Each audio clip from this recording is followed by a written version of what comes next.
Hola, ¿qué tal chicos? Muy buenas tardes. Bienvenidos al segundo módulo de neurorehabilitación.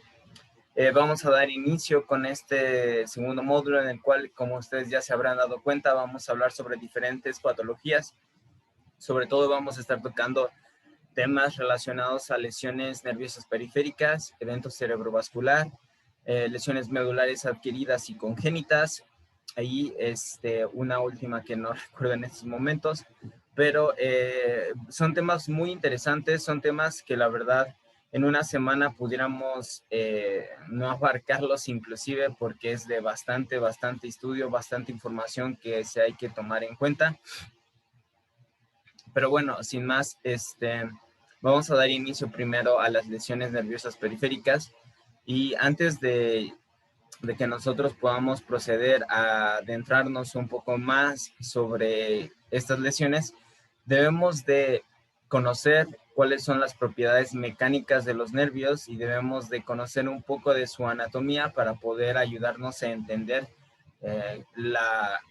la patología como tal ya de las lesiones nerviosas periféricas. Pues bueno, saber que las lesiones de los nervios son muy propensas o son muy vulnerables más bien a lesiones traumáticas directas e indirectas. Esto ya con eso de cajón no tenemos que estar previsorios a que si nos llega algún paciente con algún traumatismo, y sobre todo si es directo, hay que pensar en alguna lesión nerviosa o en la posibilidad de alguna lesión nerviosa. Pues bueno, ¿cuáles son las propiedades mecánicas del nervio? Número 1, va a tener resistencia mecánica. Número 2, va a tener viscoelasticidad. ¿A qué refiere esta propiedad de resistencia mecánica? Se refiere a la capacidad del nervio de generar cierta resistencia ante una sobreelongación, ante la ruptura o ante la compresión.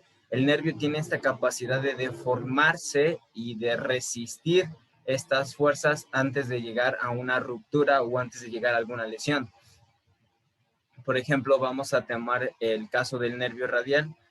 Del nervio cubital, lo siento, del nervio cubital, en el cual puede llegar a sufrir una tensión de 9 a 26 kilogramos sobre el nervio cubital, literalmente sobre ese mismo nervio, y que inclusive se va a poder llegar a elongar del 8 al 21%, lo cual esto no pareciera ser mucho, pero recordemos que la estructura del nervio no es una estructura propiamente diseñada para para una elongación muy amplia a diferencia del músculo.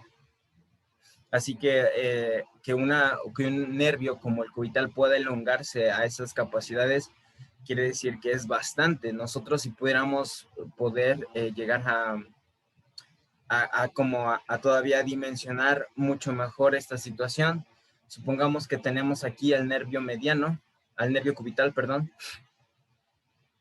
y nosotros lo vamos a elongar a una distancia de 1 metro, pues bueno, este nervio cubital a esa distancia pudiera elongarse de 8 a 20 centímetros antes de llegar a romperse, lo cual nos habla de que este nervio cubital o esencialmente cualquier nervio posee una capacidad de deformación antes de la ruptura bastante alta, entre comillas alta.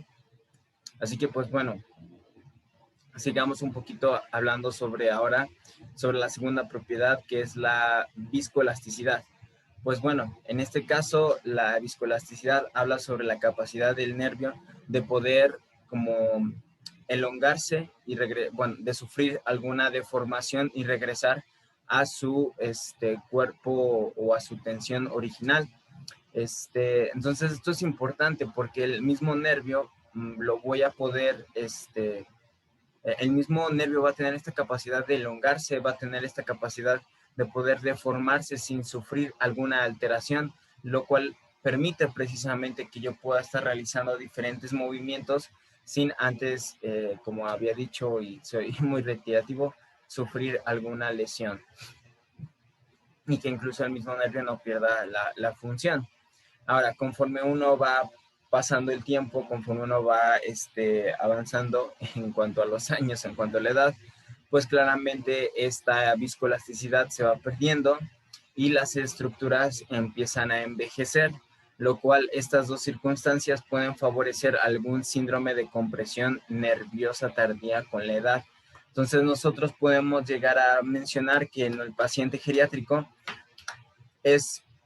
aumenta la probabilidad de que el paciente pueda sufrir algún síndrome de compresión nerviosa debido a que el mismo nervio empieza a perder cierta elasticidad y que la misma edad permite ciertos cambios fisiológicos en el organismo que van a terminar favoreciendo estos síndromes. Ahora, datos interesantes todavía aún más sobre los nervios, y es que nosotros vamos a ver que el mismo nervio se puede elongar aproximadamente hasta un 5% sin alterar su circulación. Pero teniendo entre el 5 y el 10%, va a producir una disminución reversible del flujo sanguíneo y por encima de estas cifras, pues va a haber lesiones irreversibles. Esto es importante a tomarlo en cuenta, sobre todo cuando estemos hablando sobre el tratamiento de lesiones nerviosas periféricas y tomando como base a la neurodinamia, ya que la neurodinamia nos permite poder desplazar, nos permite poder elongar de alguna manera el sistema nervioso periférico, nos permite elongar esos nervios y nosotros no debemos de llevarlos a más allá del 5-10%, porque si no va a sufrir ciertas lesiones irreversibles. Así que pues bueno, con eso en mente, ahora pasemos a ver un poquito sobre lo que es anatomía. Pues bueno, aquí nosotros en esta imagen vamos a tener, permítanme tantito, aquí está, ok. Vamos a tener a lo que es la estructura de un nervio. Este tiene un corte transversal y si ustedes se dan cuenta, este mismo nervio a su vez va a estar cubierto por una capa que se llama epineuro. El epineuro es la capa de tejido conectivo más externa que va a envolver a todo este nervio. Estas túbulos que llegan a ver que estoy marcando aquí en rojo vienen siendo vasos sanguíneos. Entonces por aquí el epineuro permite el paso de vasos sanguíneos. Y si ustedes se dan cuenta, también esto viene siendo epineuro, pero acá dentro del epineuro se forma otro tejido conectivo que va a cubrir a otros, a unos fascículos de nervios. Y el perineuro es el tejido conectivo que envuelve varios fascículos nerviosos. Y si nosotros tomamos alguno de estos fascículos nerviosos, por ejemplo, tomo este fascículo nervioso, voy a observar que todavía existe algo que lo está envolviendo. Entonces, todavía esto que lo está envolviendo se llama endoneuro. El endoneuro viene siendo esta capa, la que voy a marcar, viene siendo esta capita o esta de aquí afuera. Este viene siendo el endoneuro y el endoneuro va también a recubrir, en este caso cubre a los axones o a las fibras nerviosas ya propiamente dichas, lo cual nosotros sabemos que los axones a su vez todavía tienen una cubierta. Esta cubierta está hecha por la vaina de mielina. También posee células de Schwann, las cuales van a formar o me van a ayudar a formar esta vaina de mielina. Y también aquí yo voy a presentar los nódulos de Ranvier. Y recordemos que los nódulos de Ranvier son estos nódulos que van a permitir una conducción nerviosa saltatoria, lo cual hace que el impulso nervioso viaje todavía mucho más rápido. Entonces, bueno, tengo todas estas capas que son importantes. Tengo el epineuro, que es la capa más externa. Tengo el perineuro, que envuelve a varios fascículos nerviosos. Y luego tengo el endoneuro, que envuelve a varios axones, o a varios axones. Cada una de estas, cada uno de estos tejidos conectivos van a formar parte indispensable al momento de que nosotros entendamos cuáles son las lesiones o cuál es la clasificación de las lesiones nerviosas. Y bien, aquí un poquito más de lo mismo, pero aquí me gusta bastante porque ya podemos ver con colores cómo es este epineuro que se encuentra aquí más afuera, el perineuro que viene siendo esto, y luego tenemos todavía al endoneuro que viene siendo este pequeño apartado. Y pues bueno, con eso en mente, ahora vamos a ver otra imagen muy similar a la que habíamos visto al principio, solamente que aquí ya nos desarrollan o podemos percibir mucho mejor a lo que es el flujo sanguíneo o el flujo sanguíneo o la irrigación que posee este nervio. Aquí en el perineo, en el epineuro, habíamos visto que tenemos vasos sanguíneos, tenemos vasos sanguíneos, pero dentro de lo que es el epineuro y luego todavía dentro de lo que es el endoneuro, vamos a ver que tenemos siempre un sistema vascular o siempre hay una zona donde se están nutriendo constantemente o hay hay irrigación en todo lo que es el nervio. Ahora, esta barrera, o bueno, más bien esta irrigación, este intricado sistema de irrigación, puede llegarse a ver afectado por cuando existe alguna isquemia, cuando existe algún traumatismo, una toxina o como un producto como los mastocitos, la histamina y la serotonina. Entonces, nosotros, esto es importante que visualicemos porque precisamente muchas veces son estas compresiones nerviosas, como el síndrome compartimental, el que nos ayude a entender por qué se da esta posible degeneración del mismo nervio, ya que precisamente en la compresión lo que estamos observando es que eh, no deja o no hay una circulación del paso sanguíneo y pues no hay nutrientes, se ve alterada prácticamente la función de la estructura nerviosa y pues bueno, esto nos lleva a lesiones. Ahora, ya con esto en mente, vamos a pasar a cómo es que se clasifican las lesiones nerviosas.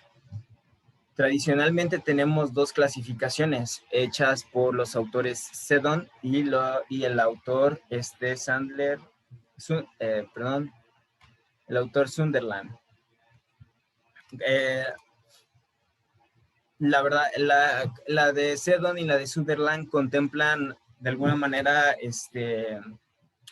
los mismos nombres en cuanto a la clasificación. Vamos a tener neuropraxias, axonotmesis y neurotmesis, solamente que Sutherland agrega agrega tres subtipos a la lesión de axonotmesis, pero lo vamos a ver en un momento más. Primero, vamos a ver la clasificación de Seddon, que nos divide a las lesiones nerviosas en tres. La primera es en una neuropraxia, y pues la neuropraxia es la lesión nerviosa más leve, no es es la más leve, la que ojalá la mayoría pudiéramos atender. Es una lesión nerviosa sin degeneración de las fibras periféricas. Hay un daño en la miolina, pero es local y este daño puede ser secundario a una compresión, pero nosotros vemos que hay una continuidad de la acción preservada. Y veamos esta imagen en la cual tenemos a nuestro cuerpo neuronal, tenemos aquí a nuestro axón, tenemos aquí a nuestros tejidos conectivos que vienen siendo representados a través de estos tubos y a través de estas serie de puntos. Y si ustedes se dan cuenta, lo que viene siendo el axón o viene siendo esta línea azul continua o en su defecto roja, ya la que estoy marcando, en una neuropraxia lo que sucede es que hay hay un daño de mielina local. El axón está preservado completamente. Realmente no hay una lesión, como les digo, severa. Y luego nosotros tenemos a la axonotmesis, que es el segundo grado de severidad, según Seddon, y en este caso vamos a perder la continuidad axonal. Observemos la imagen en la cual, de nuevo, estos puntos van a representar a lo que es el nervio, y en este caso vemos cómo hay una descontinuidad en el axón, y entonces se van a seccionar los axones. Hay una conservación del neurilema y de las vainas de Schwann, El neurilema también viene siendo como la misma vaina de Schwann, así que eso no hay problema. Y pues bueno, esto es importante porque ya empieza a hablarnos una lesión en axonotmesis nos va a traer como consecuencia una degeneración walleriana. ¿Qué es una degeneración walleriana? Es prácticamente la destrucción del axón en la parte distal en la cual se lesionó. Supongamos que justamente aquí fue el corte o aquí llegó a ser la lesión del nervio, pues bueno, sí, aquí llegó a ser la lesión del nervio y en este punto tenemos, digamos, el órgano diana, que en este caso va a ser el músculo. Entonces todo este axón llegaba a inervar o lo llegaba a inervar hasta este punto. Sin embargo, en una axonomesis, supongamos, se corta acá, hay una lesión. ¿Y qué es lo que va a suceder? Lo que sucede es que empieza a haber una degeneración walleriana, una destrucción de parte del axón de la lesión hacia la zona distal o hacia la zona del órgano diana, mientras que en la zona de la lesión a la proximal del cuerpo neuronal se mantiene intacto. Sin embargo, ya va a haber signos de denervación y la recuperación se va a realizar por una regeneración axónica. Ahorita lo vamos a ver con más detalle a qué se refiere esto de la regeneración axónica. Y bien, y luego vamos a tener la tercer grado de lesión y es la lesión más severa que podemos llegar a enfrentarnos, es una neurotmesis. En esta neurotmesis hay una interrupción de los axones, así como de las distintas envolturas del nervio, se pierde la continuidad y la recuperación en este caso nunca es espontánea y la solución siempre va a ser quirúrgica. En este caso vemos que hay una disección completa de lo que es el nervio. Todas las capas anatómicas se van a encontrar lesionadas y entonces la única posibilidad de recuperar a este nervio puede ser un tratamiento quirúrgico. Y pues bueno, la verdad, a pesar a nivel motor o a nivel de sensibilidad, no vamos a recuperar mucha de la función que hemos perdido. Después de que nosotros obtenemos alguna lesión, ya sea alguna neuropraxia o axonotmesis o neurotmesis, siempre cuando existe una lesión nerviosa va a ocurrir una falla en la función en el siguiente orden. Primero falla el apartado motor, luego falla el apartado propioceptivo, luego el táctil, temperatura, le sigue el dolor y luego le sigue el sistema simpático. Y la recuperación se produce curiosamente de forma secuencial en el orden inverso. Primero se recupera el apartado simpático, luego se supone que debe de recuperarse el apartado del dolor. Y digo se supone porque en ocasiones esto no lleva un orden secuencial, sino que puede llegar a ser que se recupere el simpático, el de la temperatura, pero el dolor aún permanezca en esa situación. Así que digamos que esta es la teoría, pero en la práctica pueden llegar a suceder circunstancias que pueden movernos o que la práctica no llegaba, o en la teoría, perdón, no llegaba a contemplar. Pues bueno, como les iba comentando, la clasificación de los nervios está dividida por el autor Seddon y el autor Sutherland. El autor Sutherland todavía da una clasificación mucho más elaborada, y pues bueno, él clasifica las lesiones por una conducción axónica, continuidad axónica, continuidad de fibra nerviosa, perineurio y fascículos y continuidad de troncos nerviosos. Y todo esto lo toma en cuenta el autor. Todas estas circunstancias las empieza a tomar en cuenta para ir clasificando a las lesiones nerviosas periféricas. Y de esta manera le queda este tipo de orden.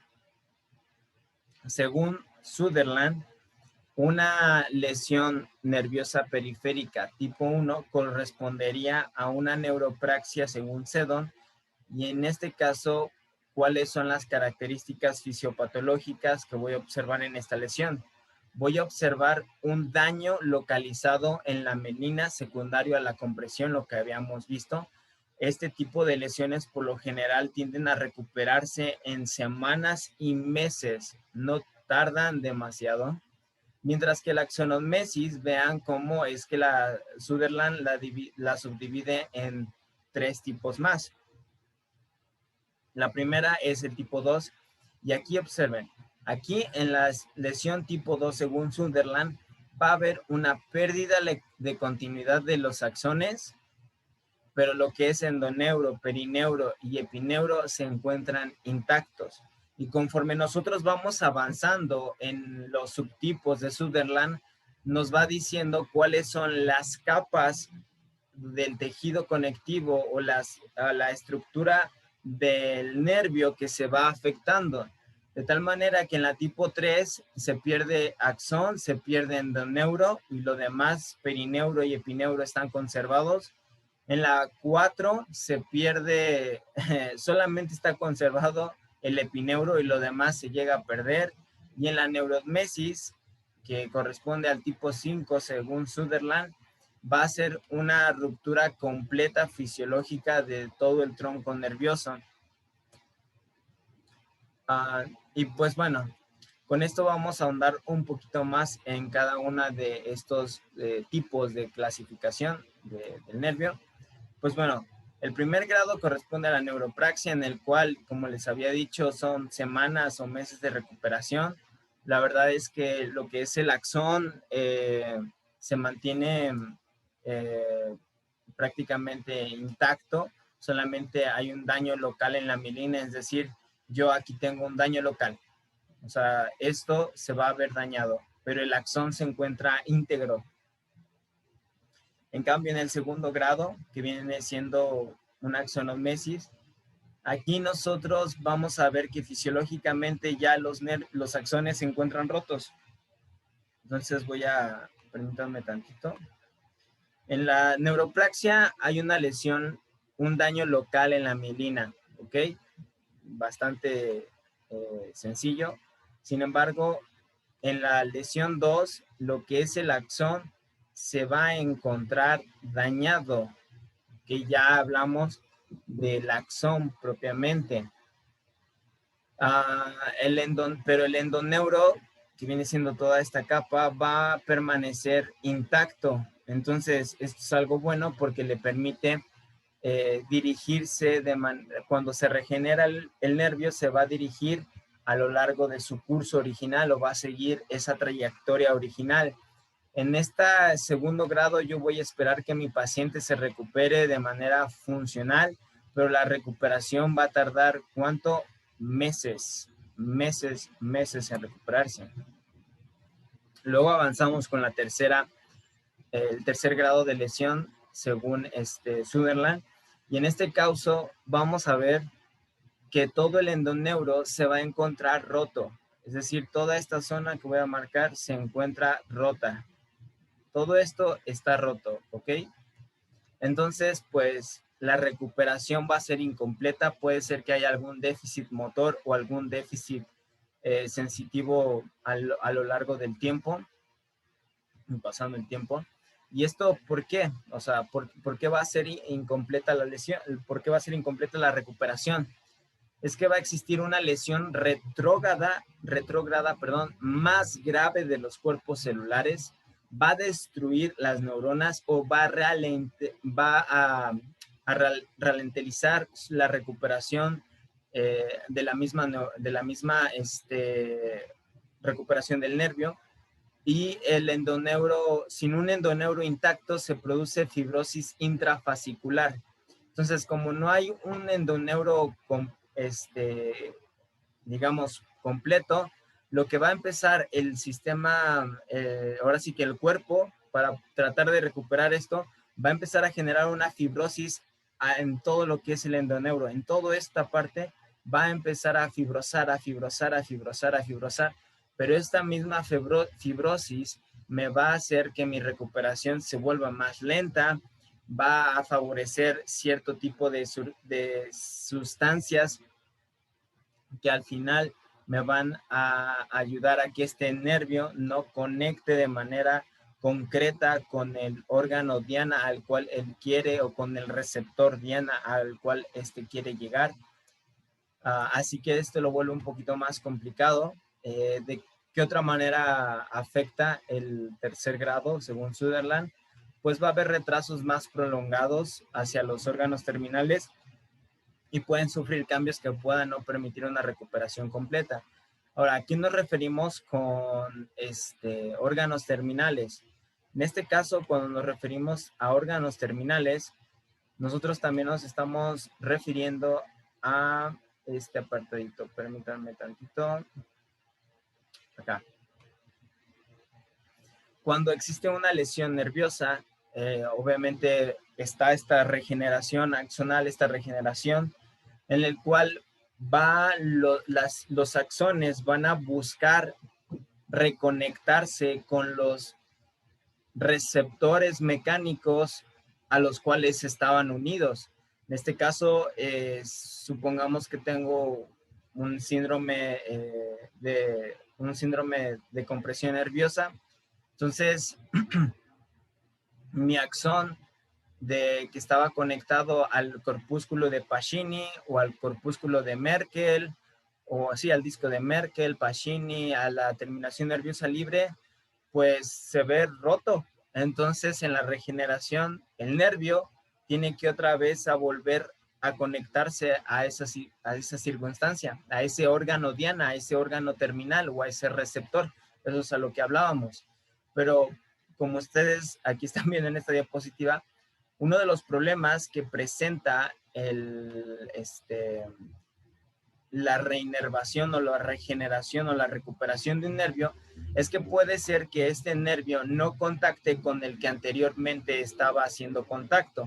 Es decir, que este axón, en lugar de conectar con el mecanorreceptor que le tocaba, tal vez este axón va a contactar con con una terminación nerviosa libre. O tal vez este axón termine contactando con un disco de Pacini, un disco de Merkel, o esto mismo termine contactando con alguna otra órgano que no debería de ser el indicado. Por ejemplo, que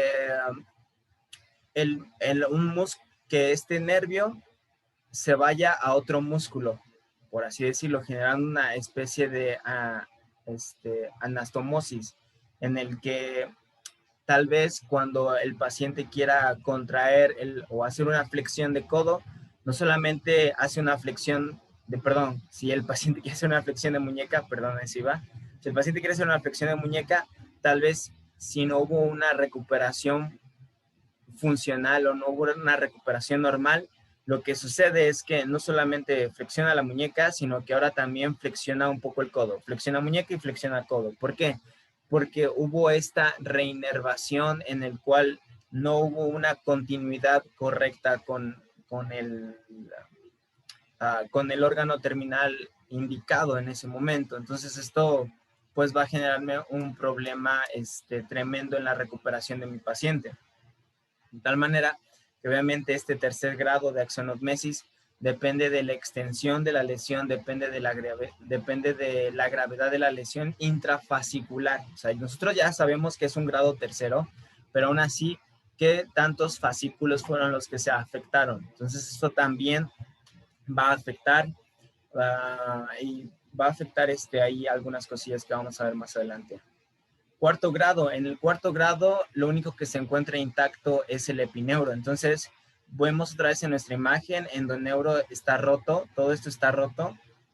Y también perineuro, o sea, todo esto está roto. Todo esto está roto. Entonces, al momento de que esto está roto, lo único que se queda es el epineuro, la parte más periférica de lo que es el nervio, un poquito de esta zona. Entonces, pues definitivamente esto va a generar bastante daño neuronal retrógrado, va a generar una fibrosis interfascicular. Entonces, al generar una fibrosis interfascicular, pues al final la fibrosis es una estructura que no permite la continuidad del impulso nervioso. lo cual me va a afectar motormente, sensitivamente. Y pues bueno, como nos llega a mencionar este párrafo, la recuperación va a ser mínima y ni hablar ya entonces del grado 5, una neurotmesis, en la cual es una sección completa del nervio, o sea, todo se encuentra lesionado completamente, todo, y es una lesión intraneural grave en la cual hay una pérdida de la continuidad del nervio, hay una recuperación espontánea, la recuperación espontánea fracasa, hay déficits o hay secuelas, tanto motores como sensitivo, a nivel motor y a nivel sensitivo. Así que pues bueno, o sea, una neurotmesis, la manera en cual se va a llegar a tratar es sí o sí a través de la cirugía, ya sea a través del, pudiera llegar a ser algún injerto o a través de unir el nervio o la parte del nervio. En fin, entonces esa es la clasificación de los nervios según Sunderland y según Seddon. Y la verdad es que nos ayuda a entender mucho mejor la lesión de los nervios. Sin embargo, a pesar de que Sutherland hizo una descripción anatómica bastante buena, la utilidad clínica es bastante discutible. Ojo acá. Entonces, ¿por qué rayos se sigue usando este sistema, no? Pues este sistema nos ayuda, como les digo, a describir la circunstancia, la situación o entender la situación eh, patoanatómica en la cual está pasando o atravesando el nervio. Sin embargo, clínicamente el médico no llega a la conclusión de, mira, tienes una lesión nerviosa grado 5 o grado 3 porque se tomó la molestia de observar histológicamente qué es lo que pasa, sino por a través de otra serie de estudios, a través de electromiografías, él empieza a determinar justamente la clasifica, en qué grado se llega a estar.